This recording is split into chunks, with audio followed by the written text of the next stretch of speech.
ETF index mutual funds నేర్చుకుని stock మార్కెట్లో రాణించాలనుకుంటున్నారా? వెంటనే ఈ నెంబర్కి కాల్ చేయండి. నమస్తే రమగారు. నమస్తే జయ.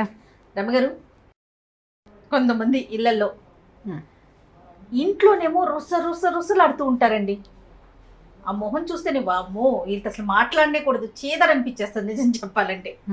బయటికి వెళ్ళి మాత్రం గుమ్మం దాటటం చాలు ఎంతో మర్యాదగా మాట్లాడతారు. ఇరుగు పొరుగుతో కావచ్చు, ఫ్రెండ్స్తో కావచ్చు, లేకపోతే ఫోన్లు వచ్చినా సరే ఎంత ఓపికగానో ఎంతో మర్యాదగా ఎంతో టైం ఇచ్చి మాట్లాడతారు.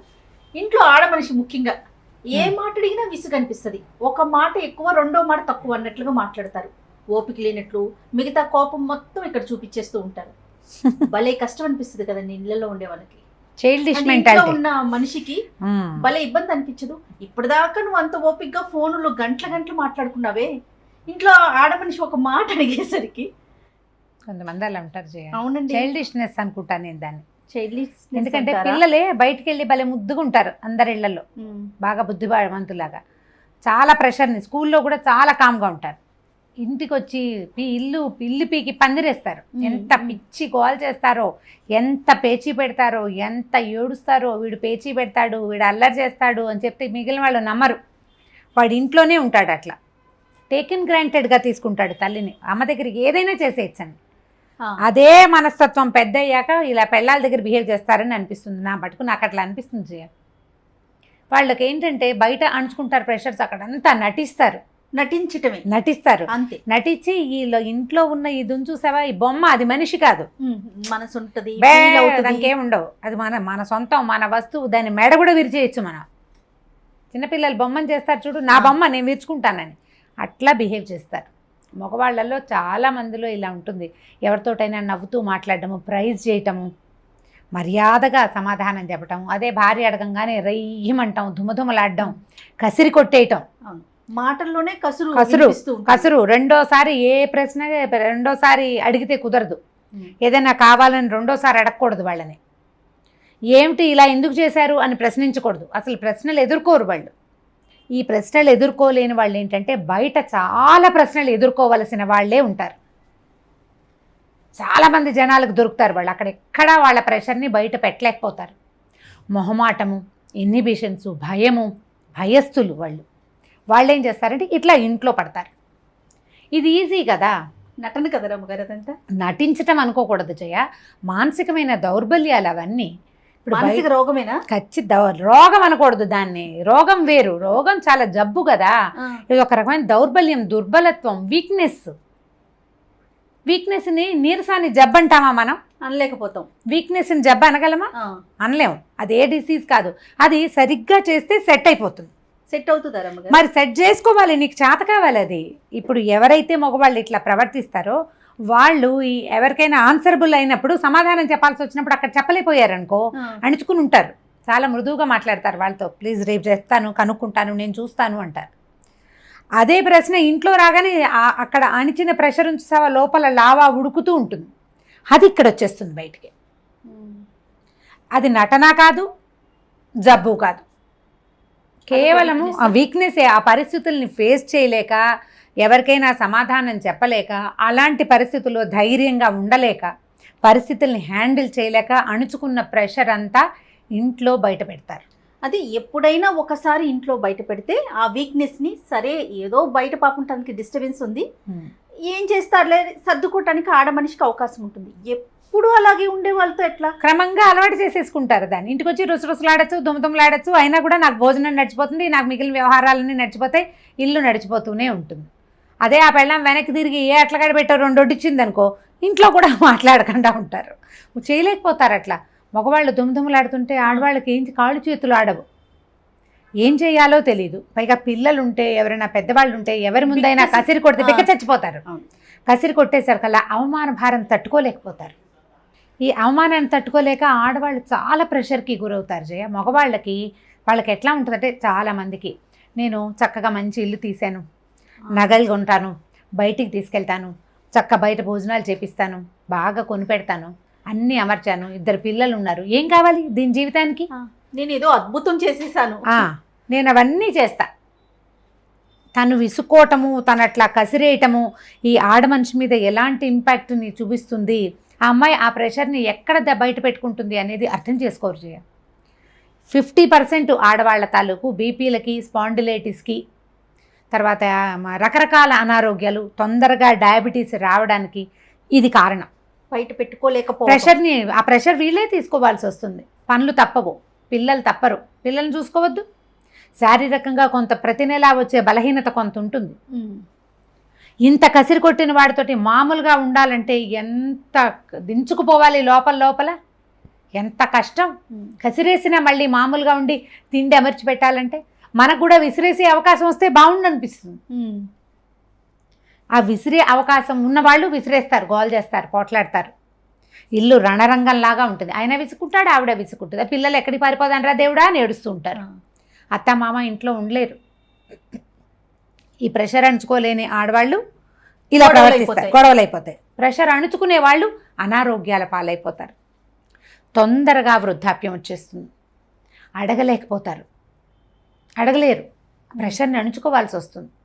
ప్రతి మగవాళ్ళు భార్య వీక్గా కనపడుతున్నా, లేకపోతే తొందరగానే తనకంటే 5-6 ఏళ్ళు చిన్నది ఏజ్డ్ లుక్ ఎందుకు వచ్చింది ఈ అమ్మాయికి అనేది ఆలోచిస్తే దానికి కారణం 50% మనమేనని తెలుస్తుంది. 100% అని నేను అన్నాను. ఖచ్చితంగా 50% మగవాళ్ళ దౌష్యము, వాళ్ళ విసుగు, వాళ్ళు కసిరేసేయటము, వాళ్ళ అవమానించటము పదే.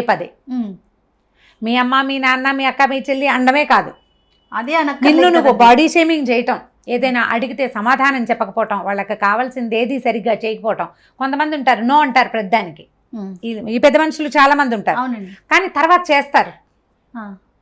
మొదట నోని వాళ్ళు తట్టుకోలేకపోతారు, ఆడవాళ్ళు తట్టుకోలేరు. సరే, వాళ్ళు ఇంకా రెగ్యులర్ గా మళ్ళీ తర్వాత చేస్తున్నారు అనుకోండి, మొదటి నోని యాక్సెప్ట్ చేసేయచ్చు. ఎప్పటికైతే కాదు జయ.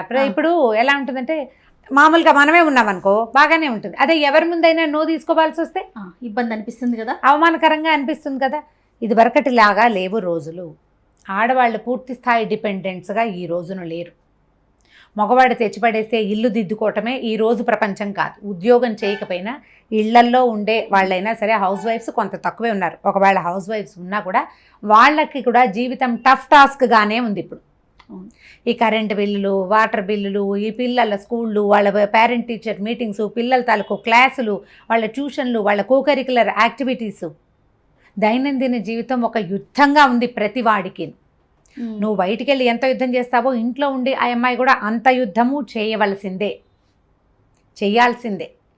మార్పు ఎక్కడంటే రంగాలు వేరు, నీ రంగం వేరు, ఆవిడ రంగం వేరు చేసేది. ఒకళ్ళది కురుక్షేత్రం అయితే ఇంకోళ్ళది పానిపట్టు.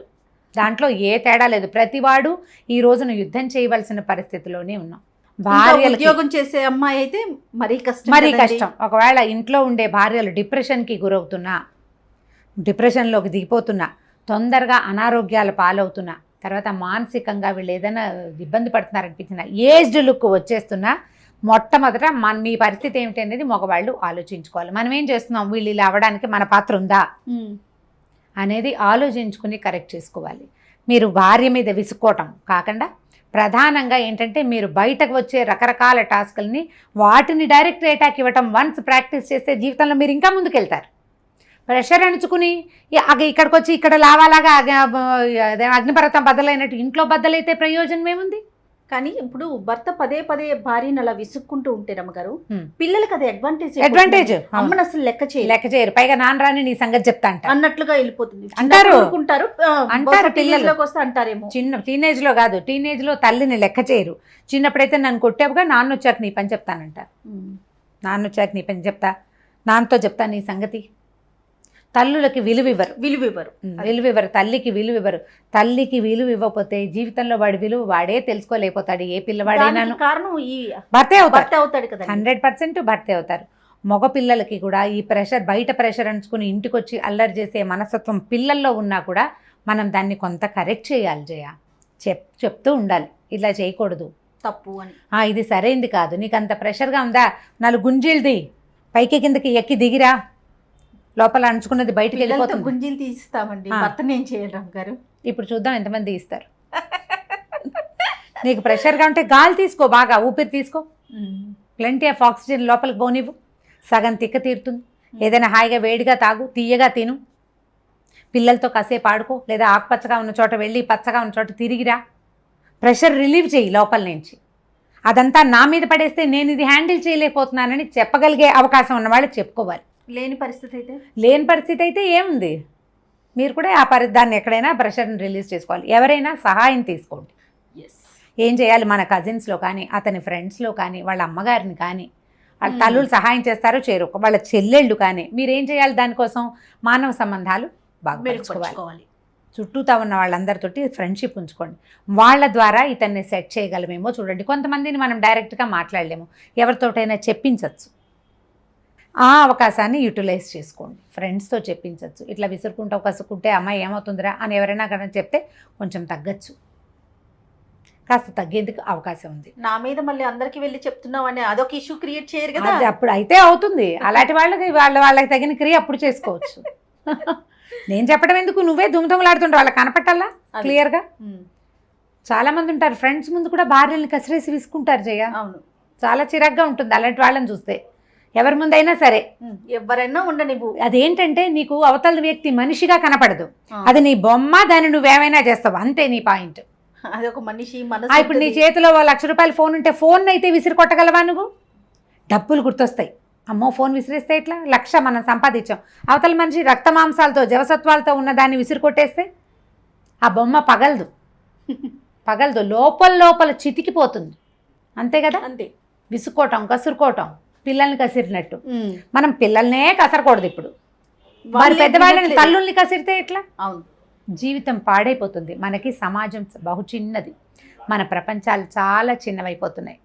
100 మంది మగపిల్లలకి 100 మంది ఆడపిల్లలు లేని రోజు ఇది. 80 మంది 85 మంది ఆడవాళ్ళు ఉంటున్నారు. ఇప్పుడు మనకు దొరికిన ఒక భార్యని, మాకు దొరికిన కంపెనీని కాపాడుకోవాలి. ఈ పరిస్థితి వస్తే మగవాళ్ళని హ్యాండిల్ చేయాలి, మనం మాట్లాడుకోవాలి, విషయం చెప్పగలగాలి. ఒకవేళ చెప్పలేకపోతే ఎవరితోటైనా చెప్పించే ప్రయత్నం చేయాలి. అతని ఇంటికి రాగానే విసుకుంటుంటే కనుక విసుగొచ్చే ఏ పరిస్థితిని ఇంట్లో ఉంచకుండా జాగ్రత్త పడండి. కనీసం అదే అలవాటుగా మారిపోకుండా చేసుకోండి. ప్రతిసారి జాగ్రత్తగా ఉండలేకపోతాం, కానీ వాళ్ళకి హ్యాబిట్ అయిపోతే కష్టం కదా.